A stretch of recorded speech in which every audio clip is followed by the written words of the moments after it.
compartir. Listo, ya empezó. Y empezamos a compartir. Bueno, porque, bueno, no importa. Listo. Entonces, voy a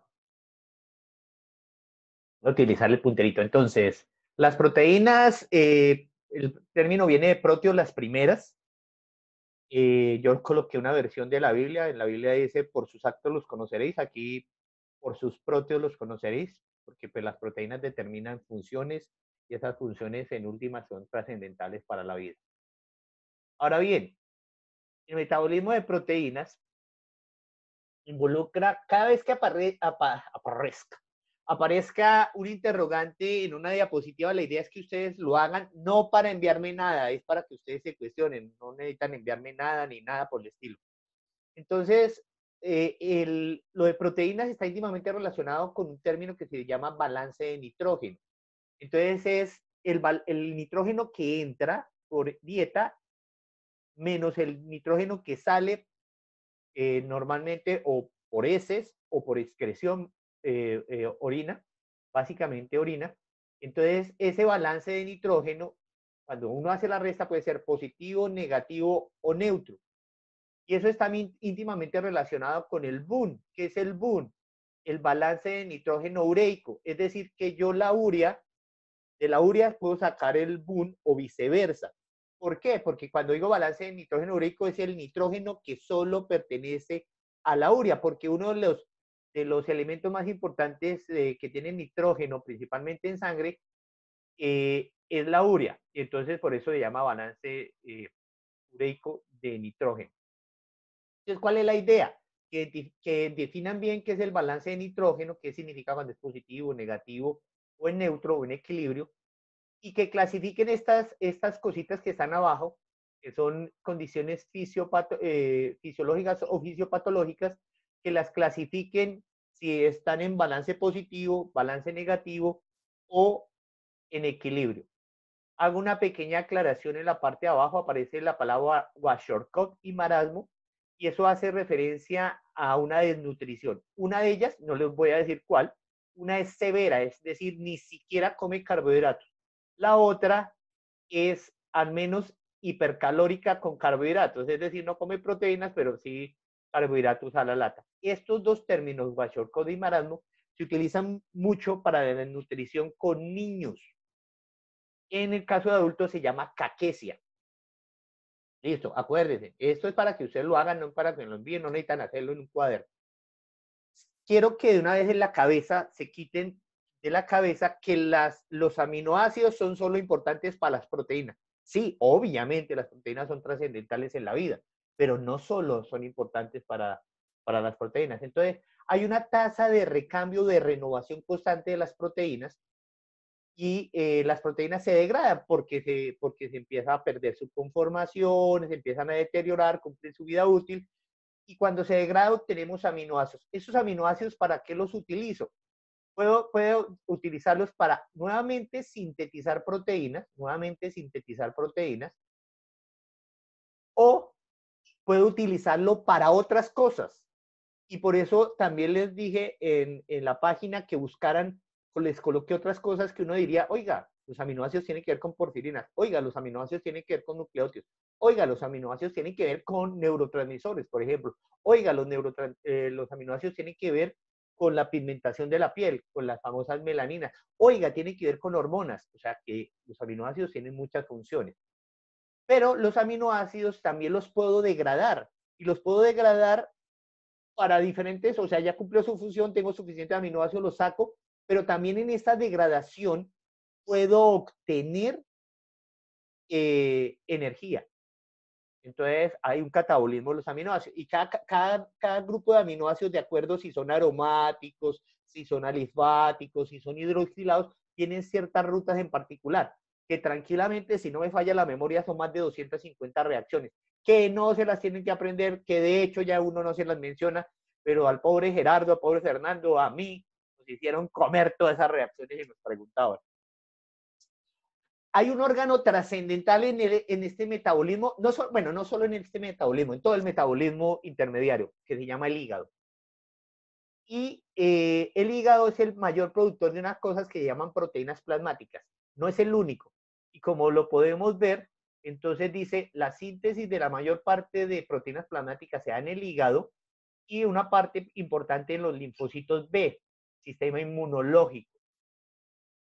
Entonces, las proteínas plasmáticas son aquellas proteínas que son sintetizadas dentro de las células, pero que son secretadas, no, secretadas, ¿sí? Al torrente sanguíneo para que cumplan su función en la sangre. Normalmente uno puede diferenciar proteínas plasmáticas sin las proteínas de coagulación o con las proteínas de coagulación, dependiendo si el análisis lo va a hacer con una sangre que se obtuvo en con anticoagulante o sin anticoagulante. Entonces, las proteínas plasmáticas son solubles en agua y cumplen muchas funciones. Estas funciones son funciones generales que coloqué acá, regulación de la presión oncótica. Y esa regulación oncótica tiene que ver en últimas con la regulación de la presión osmótica dada por las proteínas a nivel vascular. Esa presión oncótica en gran medida determina la volemia, el famoso equilibrio hidroelectrolítico. Esa volemia determina un balance intra y extravasal de agua. Y esa volemia, si no lo han visto, tiene que ver en últimas también con el gasto cardíaco. O sea, que aquí hay cosas muy importantes. Las proteínas plasmáticas resultan que son transportadores de cosas endógenas como exógenas, es decir, incluso medicamentos los transporta, porque esas cosas que transporta son poco solubles en agua. Y las proteínas plasmáticas también están involucradas en la respuesta inmune, en la respuesta inflamatoria, y entonces aquí hay un papel importante a tener en cuenta. Las proteínas plasmáticas también se degradan o se pierden en alguna manera a nivel intestinal. ¿Por dónde se degradan? Células endoteliales, fagocitos, fibroblastos. ¿Por dónde se pierden? Pared intestinal y filtración glomerular. Las proteínas plasmáticas son muchas. ¿Cuánto es el valor esperado de proteínas plasmáticas? Eso va a depender del libro, pero en términos generales, en la mayoría de los libros les dice de 6 a 8 gramos por decilitro de proteínas plasmáticas, por lo tanto, en sangre. Les recomiendo que para este tema de proteínas repasen, o de metabolismo de proteínas, repasen un libro que se llama Química Clínica de Bishop. Ahorita se los escribo en el chat. Y ese libro le resume cosas interesantes del metabolismo de proteínas, pero lo relaciona con clínica. Entonces, es muy chévere. Entonces, las proteínas plasmáticas, hay muchas proteínas plasmáticas, no solo una y no solo un tipo. Entonces, yo puedo separar las proteínas plasmáticas a través de una técnica de electroforesis.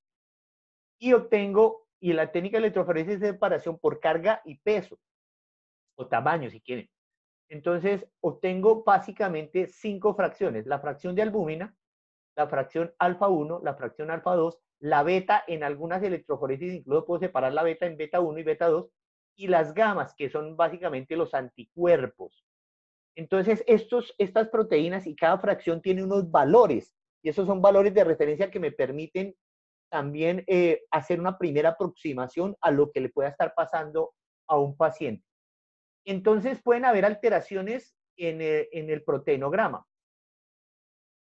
Más o menos alrededor del 50% de proteínas plasmáticas debería ser albúmina, entonces la albuminemia. En algunos libros les va a aparecer entre 3.5 a 5 gramos sobre decilitro. El resto de proteínas plasmáticas sale de la resta de proteínas plasmáticas menos albúmina, o proteínas totales menos albúmina. Y esas proteínas que quedan, la alfa 1, alfa 2, beta y gamma, se llaman globulinas. Entonces pueden haber alteraciones. Entonces pueden haber, por ejemplo, alteraciones, disminución de proteínas, hipoproteinemia. Puede ser la alteración solo de la albúmina, hipoalbuminemia. O puede haber deficiencias de algunas enzimas, de algunas proteínas específicas, pero la fracción no está alterada. Eso también se puede hacer con unas técnicas especiales, con unos tipos de métodos que me permiten hacer eso. Pero también pueden haber una elevación de las proteínas totales o proteínas totales que podrían aparecer bien en el término de cantidad, pero la calidad está alterada, y a eso hace referencia el término de paraproteinemia, presencia de proteínas anormales o en cantidades excesivas. Las proteínas plasmáticas, entonces aquí les dejo una tareita que en el libro que les estoy recomendando, La química de bichos, ahí está, es simplemente ni siquiera lo tienen que hacer, es leerlo, son como, esto de proteínas plasmáticas son como 5 páginas. Y entonces él les dice, para cada una de las fracciones que componen el proteinograma, señale las principales proteínas que la forman, sus valores normales, cómo se altera el proteinograma bajo estas condiciones fisiopatológicas, frente a una reacción inflamatoria de fase aguda, frente a un mieloma múltiple, que es un cáncer del sistema inmunológico, frente a una deshidratación, frente a una macroglobulinemia, frente a un linfoma o linfomas, una sobrehidratación, síndrome nefrótico, de cirrosis hepática. ¿Y cuáles son los valores normales? Eso lo encuentran en ese librito, no tienen que hacer así una búsqueda, no, es simplemente para que se den cuenta que mirando el proteinograma o mirando los valores de referencia, uno se da cuenta de que pueden haber alteraciones. Ahora lleguemos a los aminoácidos. Los aminoácidos que llamamos estándar o proteicos son 20. De esos 20, 10 son esenciales.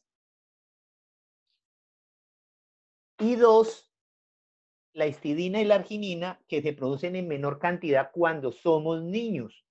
¿Y por qué se producen en menor cantidad? Porque el organismo no está maduro, y principalmente, ¿qué órgano? El hígado no está maduro. Y al no estar maduro, pues produce muy poca histidina y arginina y por eso devuelven esenciales. Listo. Entonces, vamos a hacer el catabolismo de los aminoácidos. Del catabolismo de los aminoácidos hay que tener en cuenta 2 cositas. Me tengo que encargar del grupo amino y me tengo que encargar del esqueleto que me queda de ese aminoácido cuando le quito el grupo amino. Para encargarme del grupo amino hay 3 procesos interconectados: transaminación, desaminación oxidativa y el famoso ciclo de la urea. ¿Listo? Entonces voy a cambiar acá mi cosito por una pluma. Entonces, los aminoácidos, alfa aminoácidos, en presencia de un alfa cetoácido, en este caso están mostrando el alfa cetoglutarato, el del ciclo de Krebs, cuando interactúan unos con el otro, esta es la reacción 1. ¿Qué me va a pasar? El aminoácido, por ejemplo, si yo tengo la alanina, en presencia del alfa cetoglutarato, ¿qué le va a pasar? Se va a convertir la alanina en su alfa cetoácido. ¿Cuál alfa cetoácido es de la alanina? El piruvato, el famoso de la glicólisis. Ahora bien, ¿qué le pasó al alfa cetoglutarato? Se convirtió en glutamato. Entonces, o sea que puedo sintetizar glutamato y por eso no es esencial. ¿Qué puedo hacer con el glutamato? Entonces, puedo agregarle un grupo amino adicional, pero no como amino, sino como amida, y obtengo la glutamina. O puedo hacer este proceso, que es la reacción 2, que se llama desaminación oxidativa. Como su nombre lo indica, es quitarle el grupo amino, y cuando le quito el grupo amino, obtengo amoníaco. El amoníaco tiene 2 pequeñitos problemas. Altera el pH, y eso es grave. Y además que altera el pH, tiene unos efectos garrafales de neurotoxicidad. Y ahorita les explico a grosso modo, qué es lo de la neurotoxicidad. Bueno, estoy estudiando con el mouse y es medio complicado. Entonces, como es una desaminación oxidativa esta 2, este NAT que entró oxidado sale reducido, y este NAT puede venir con P, o sea, NAT, acuérdense que existe el NAT sin P y el NAT con P, y el NAT con la P, si entra a esta reacción, me puede producir NAT con P reducido, y ese NAT con P reducido lo puedo utilizar para varias cositas. Estoy conectando un metabolismo para síntesis de ácidos grasos, para síntesis de colesterol, o como parte de los mecanismos que evitan la oxidación o tratan de evitar la oxidación excesiva del cuerpo como antioxidante. Listo. Entonces, como el amoníaco cuando se quita es un problema tóxico, entonces este amoníaco yo lo puedo eliminar de varias formas.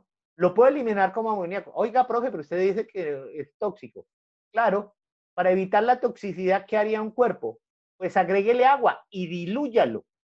El problema es que si le voy a agregar agua, para diluirlo voy a perder agua. Y entonces el problema es que me estoy deshidratando. Entonces es grave. O sea que en los seres humanos la forma de eliminar el nitrógeno no es principalmente en forma de amoníaco. Sí eliminamos una parte, pero no es la principal forma. ¿Qué organismos se pueden dar el lujo de eliminar el amoníaco como amoníaco? Pues los peces, porque no se van a deshidratar, están rodeados de agua. O sea que cada vez que uno va a un mar a bañarse y a pagar, pues va a ir a bañarse en los miados de los peces o en un río. Listo. Los organismos que eliminan principalmente el nitrógeno en forma de amoníaco se llaman amonotélicos. Ahora bien, si la evolución es cierta, este amoníaco, a medida que los organismos empezaron a pasar del agua a la vida terrestre, una pata en el agua y una vida en la terrestre, anfibios y reptiles, no podían eliminar el nitrógeno principalmente en forma de amoníaco porque estaban perdiendo mucha agua. Entonces, Dios, Alá, Yahvé, la evolución, Petro o Uribe, que todo lo puede, se inventó el ácido úrico. Entonces, el ácido úrico es otra forma de eliminar el amoníaco con menor cantidad de agua, con menor afectación del pH, pero lo sigue afectando, pero le es una forma más eficiente de eliminar. Entre los organismos que eliminan ácido úrico como principal forma de eliminar ion de nitrógeno se llaman uricotélicos. Nosotros eliminamos ácido úrico, sí, pero no la principal forma. Ay, yo no elimino ácido úrico. Pregúntele a una persona que sufra de gota a ver si el ácido úrico no les duele. Ahora bien, una forma súper eficiente de eliminar el ácido úrico la inventaron los mamíferos. ¿Qué es esta estructura? Y esta estructura se llama urea. Por cada molécula de urea que yo elimine, estoy eliminando 2 nitrógenos al tiempo. ¿Cuáles las grandes ventajotas? Primero, no me va a afectar el pH. Y segundo, se va a eliminar con menos agua. Entonces, esto es súper sofisticado. Entonces, los organismos como nosotros, los mamíferos y los primates, eliminamos el ácido úrico, la urea, como principal forma de eliminar el nitrógeno, nos llamamos ureotélicos. Listo. Aquí simplemente es el ejemplo de las transaminasas, deteniéndome, por ejemplo, la alanina, cuando se transamina se convierte en piruvato. Y el alfa-acetoglutarato, cuando se transamina, se convierte en glutamato. Nosotros en el laboratorio de enzimas trabajamos con EPT y GOT.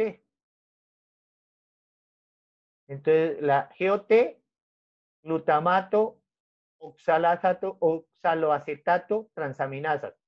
El oxaloacetato es el alfa aminoácido que cuando se transamina se convierte en aspartato. Y GPT, glutamato, piruvato, transaminasa. Entonces la pregunta que viene es, ¿todos los aminoácidos se transaminan? Es decir, ¿existen transaminasas para transaminar, valga la redundancia, todos los aminoácidos? La respuesta es que no.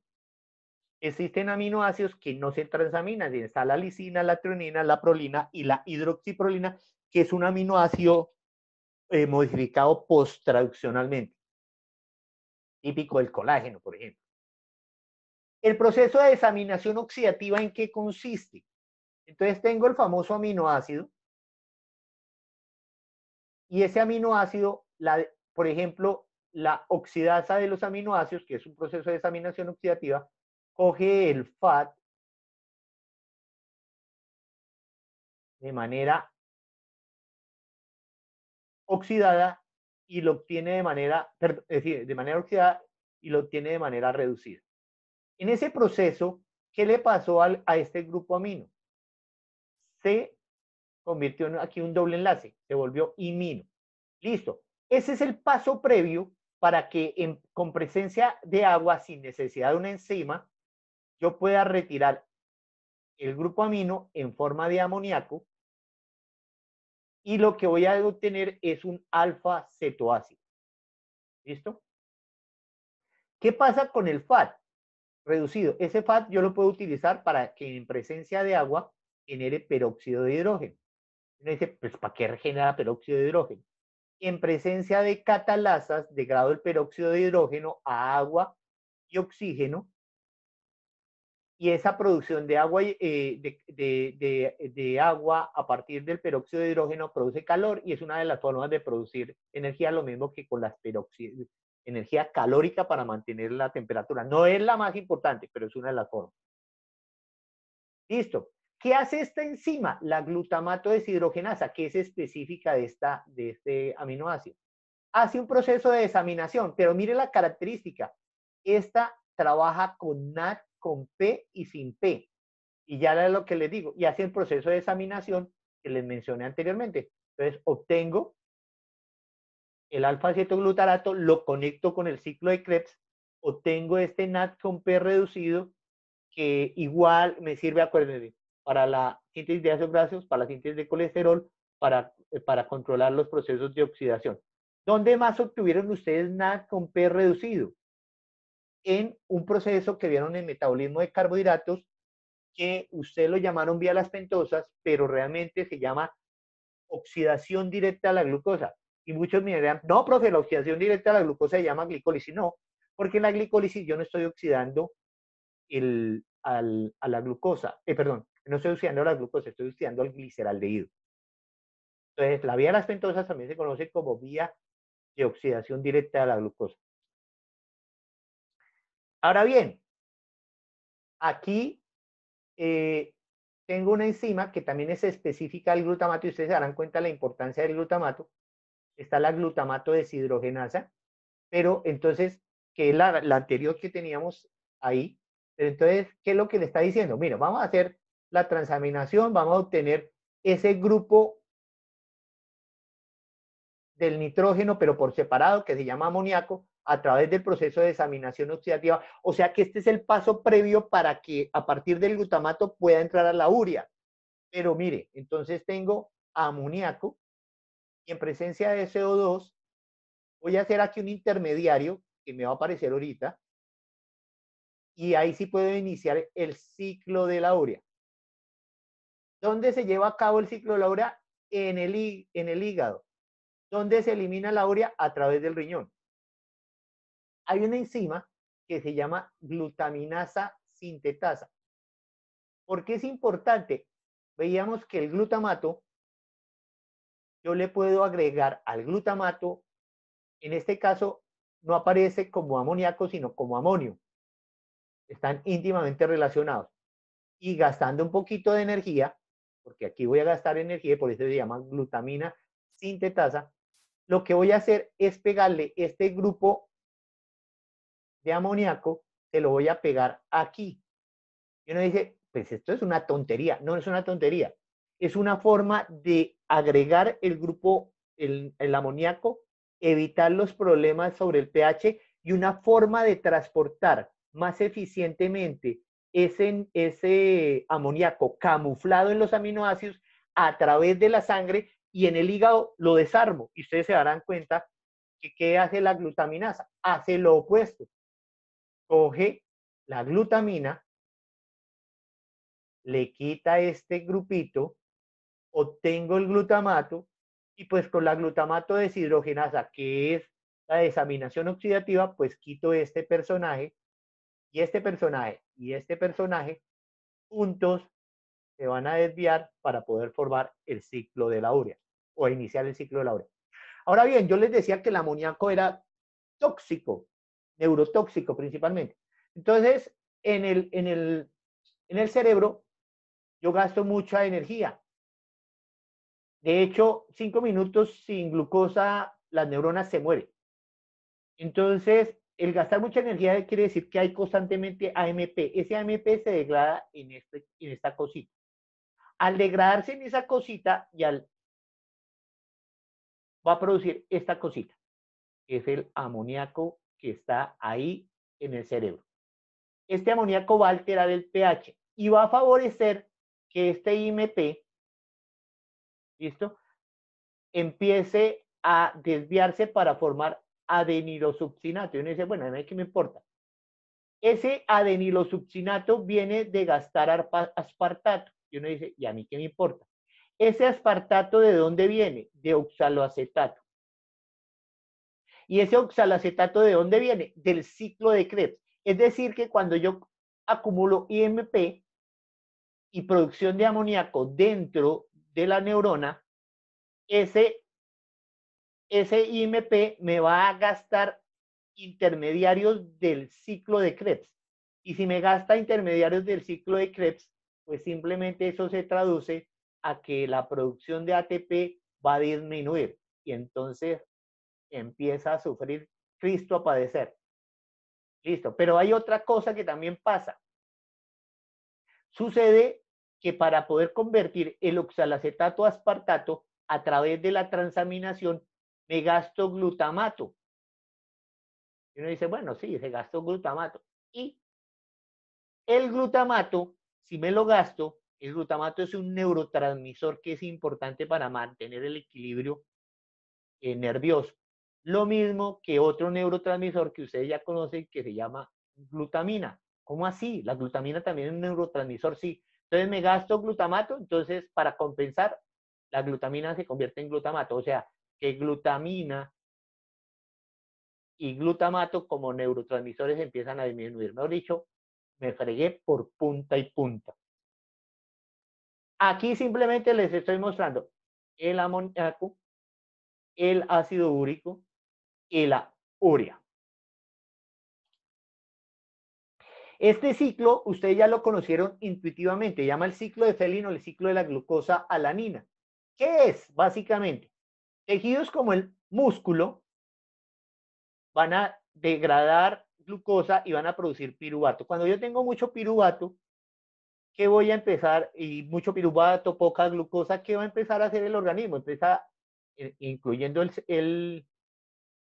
el músculo, empieza a degradar aminoácidos para obtener energía. En esa degradación obtengo este personaje, el amoníaco. ¿Qué hago? Hago un proceso de transaminación, el piruvato lo convierto en la analina. Entonces, el amoníaco se une al piruvato y entra camuflado como alanina, sale a la sangre, en la sangre no va a afectar el pH, llega al hígado, que es el único órgano que puede hacer esto. En el hígado invierto el proceso, obtengo piruvato, tengo amoníaco y ese amoníaco lo voy a desviar para formar urea. ¿Pero qué hago con el piruvato? El piruvato lo entro a la gluconeogénesis, órganos que hacen gluconeogénesis, hígado, intestino y riñón. Y el piruvato se va a convertir a glucosa. Y nuevamente la glucosa la pongo en el torrente sanguíneo para los órganos que requieran o tejidos que requieran. Por ejemplo, el músculo, términos costeños. Ahora bien, ¿cómo es el movimiento de aminoácidos en diferentes estadios de ingesta? Entonces, luego de la ingesta, me acabé de comer una, no sé, una Burger King. Entonces, el intestino, el estómago, entonces toda la vía porta está concentrada, toda la circulación, por eso la famosa ola alcalina que uno le da sueño después de comer, se desvía al hígado. El hígado es como la aduana. El hígado va a decir, bueno, esto va para esto va para allá. La mayor parte de los aminoácidos ramificados se van para el músculo. Y uno dice, ¿por qué los aminoácidos ramificados? Porque estos aminoácidos ramificados tienden a ser hidrofóbicos.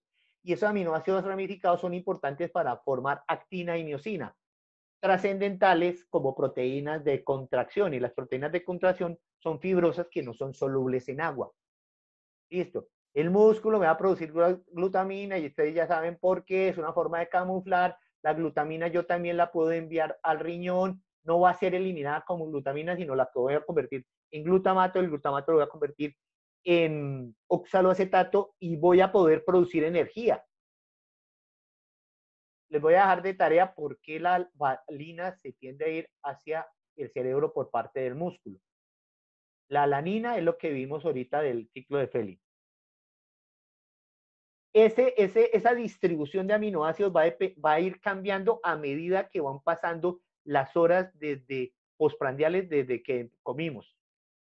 Para eso hay un librito muy bacano que se llama Bioquímica Clínica de Devlin, que les cuenta toda la historia. Hay un capítulo que el número no me acuerdo, pero se llama Interrelaciones Metabólicas, para que empiecen a conectar el metabolismo con enfermedades y cosas muy chéveres. Hay una cosa previa a entrar a la urea. Similar como al ciclo de Krebs cuando venía de carbohidratos, que el piruvato lo convertía en acetil-CoA, ese paso a través de la piruvato deshidrogenasa no es parte del ciclo de Krebs, es un paso previo de las diferentes formas que yo puedo entrar al ciclo de Krebs. Hay un paso previo que es trascendental antes del ciclo de la urea, es producir N-acetilglutamato. Para producir N-acetilglutamato necesito N-acetil-CoA, y ustedes ya saben de dónde obtengo N-acetil-CoA, o por la beta oxidación o por la conversión de piruvato a acetil-CoA. Y el glutamato, y ustedes se han dado cuenta que el glutamato lo he mencionado 8.000 veces. En esa forma voy a obtener N-acetilglutamato. Y uno dice, bueno, sí, ¿a mí qué me importa? El N-acetilglutamato, que es el que yo tenía anteriormente, es el mayor inductor de esta enzima. ¿Cuál es la enzima que va a hacer esto? Vamos a sintetizar carbamoil fosfato. Entonces, la enzima se llama carbamoil fosfato sintasa. Esa enzima es la 1, porque la 2 ustedes la vieron en metabolismo de bases nitrogenadas.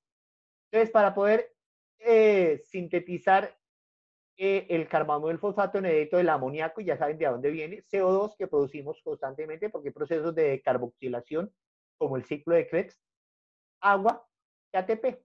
O sea que voy a gastar energía para botar un desecho, sí, pero es más peligroso tener ese desecho dentro del cuerpo.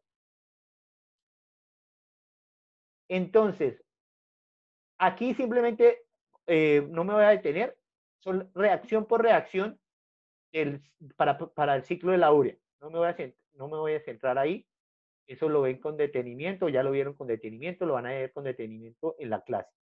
Esta presentación ya está también ahí en tema. Si les sirve, lo que aparece en recuadro simplemente le está indicando, mire, esto es lo que va a terminar formando urea. Entonces, el ciclo de la urea, entonces mire, aquí está la famosa carbamoil fosfato sintetasa 1. Entonces, hay eventos que son mitocondriales o reacciones mitocondriales y eventos que son citosólicos. Y obviamente hay diferentes enzimas y hay algunas enfermedades genéticas que tienen que ver con la deficiencia de estas enzimas. Por ejemplo, la citrullinemia tiene que ver con la deficiencia de esta enzima. Son genéticas, son raras, pero existen. La deficiencia, ausencia no, porque es que la ausencia no es compatible con la vida.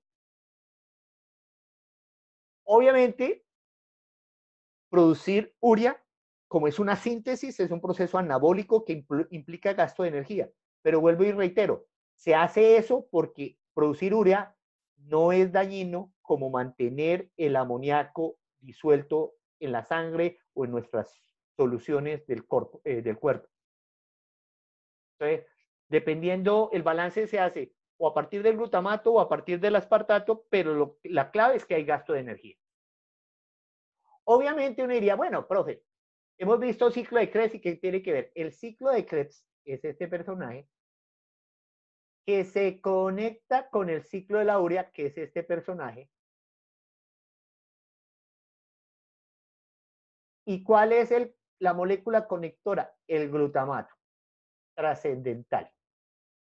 Este es como la conexión. Ustedes se darán cuenta, por ejemplo, cuando uno se monta en Metrolínea, no sé si los buses todavía, cuando uno se acercaba a Provenza, decía, estación de transferencia de Provenza.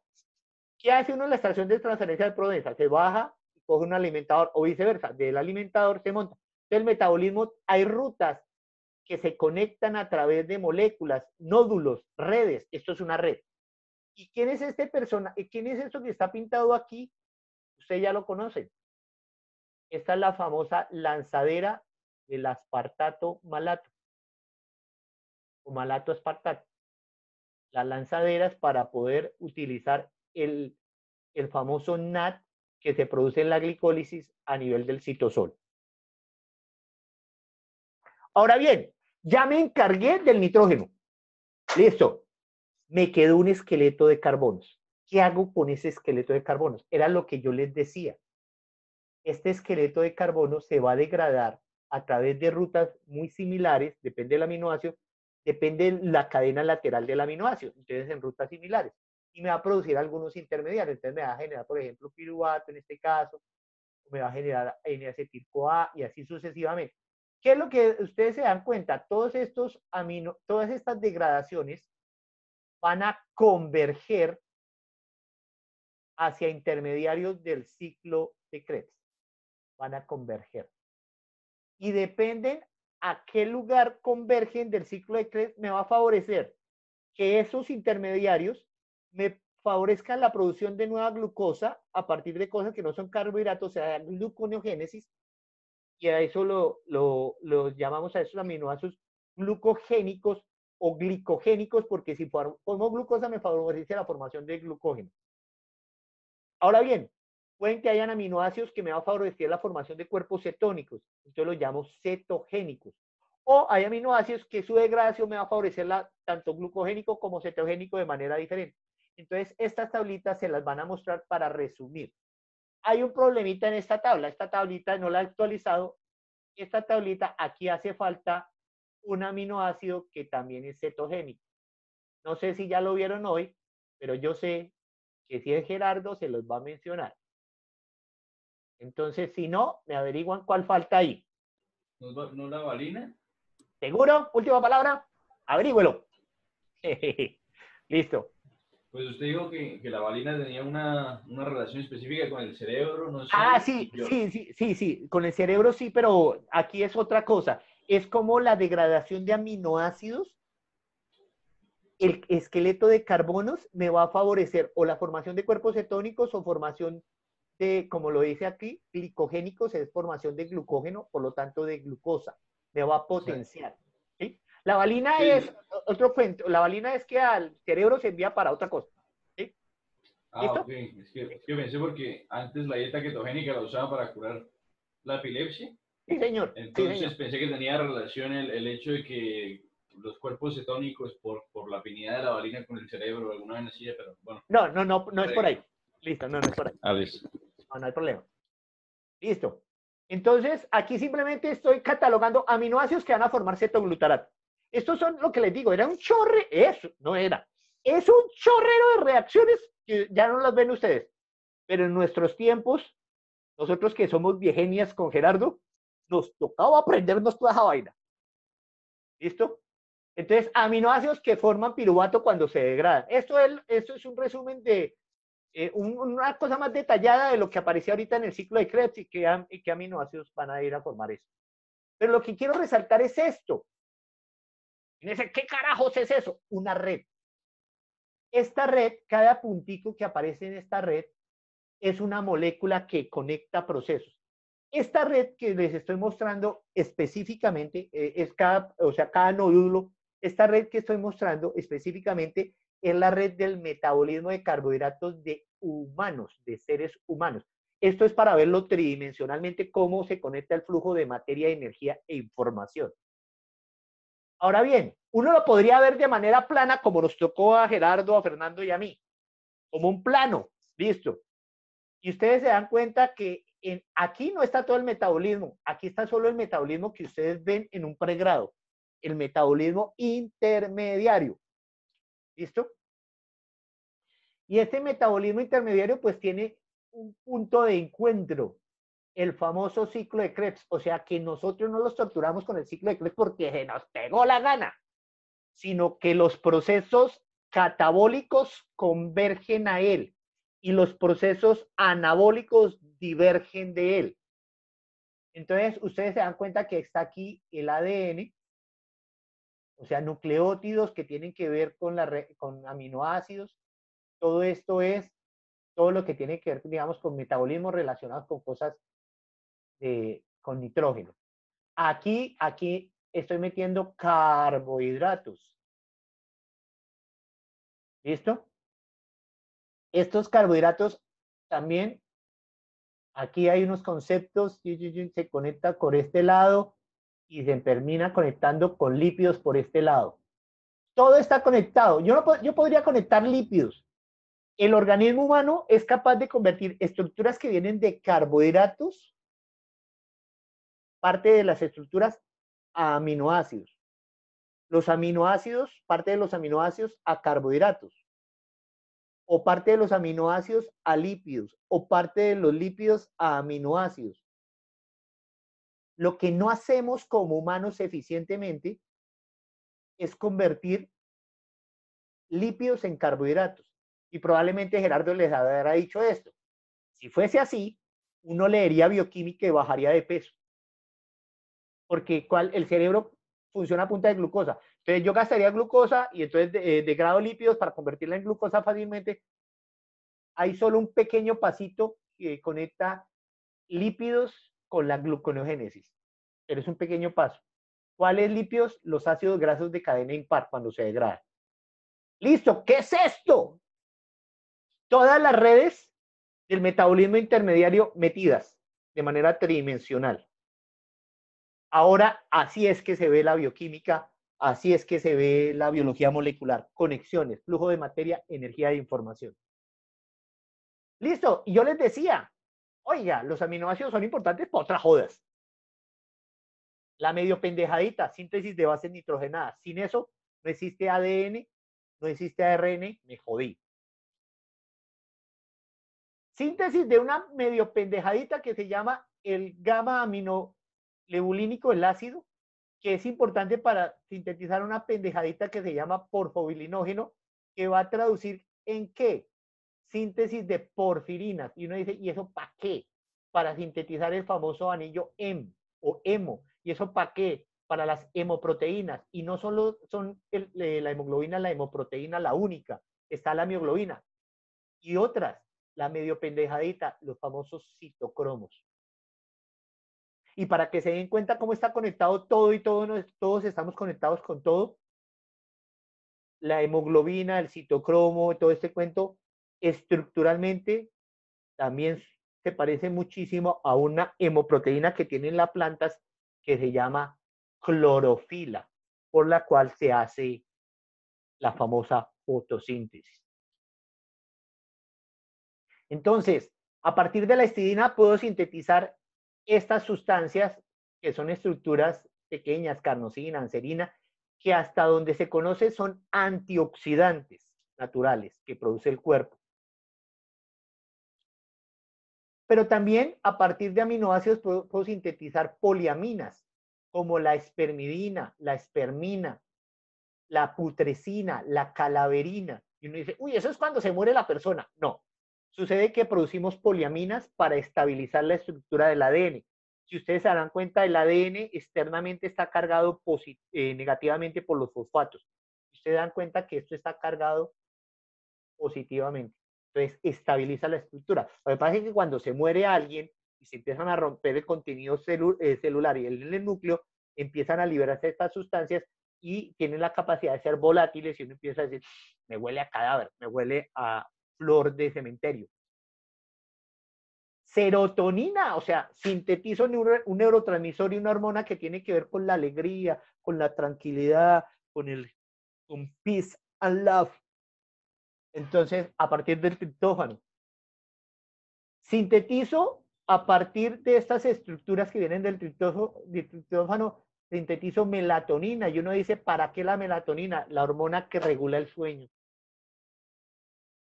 También sintetizo a partir de tirosina, catecolaminas, adrenalina, noradrenalina, que son tanto hormonas como neurotransmisores.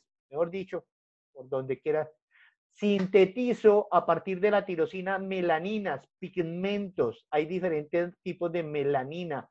que nos protegen la piel, pero ¿por qué nos protegen la piel? Para protegernos de los rayos X, los rayos cósmicos que van a deteriorar el ADN y mutarlo fácilmente y poder generar enfermedades. A partir de la glicina y la arginina, sintetiza una cosa que se llama creatina fosfato. Es una forma de almacenamiento energético de alta energía, mucho más alta que el ATP, que la tiene el músculo o el músculo. ¿Para qué hago eso? Cuando yo hago ejercicio extenuante mucho tiempo y estoy en fase anaeróbica, el músculo va a coger la creatina fosfato y va a producir creatinina. Cuando hace eso, a partir de la creatina fosfato, coge el ADP y lo convierte en ATP, es decir, que en una sola reacción produzco ATP. Y la creatina fosfato, la creatinina, es un producto de desecho que genera el músculo que se elimina por el torrente sanguíneo, perdón, se elimina por el riñón y que se utiliza como los valores en sangre y en orina para determinar la función renal, ¿cuál? Sobre todo la filtración glomerular. Este es el metabolismo. Esto es el metabolismo. Un laboratorio que vamos a hablar de eso. Los riñones, todo el proceso de filtración, depuración, listo. No siendo más.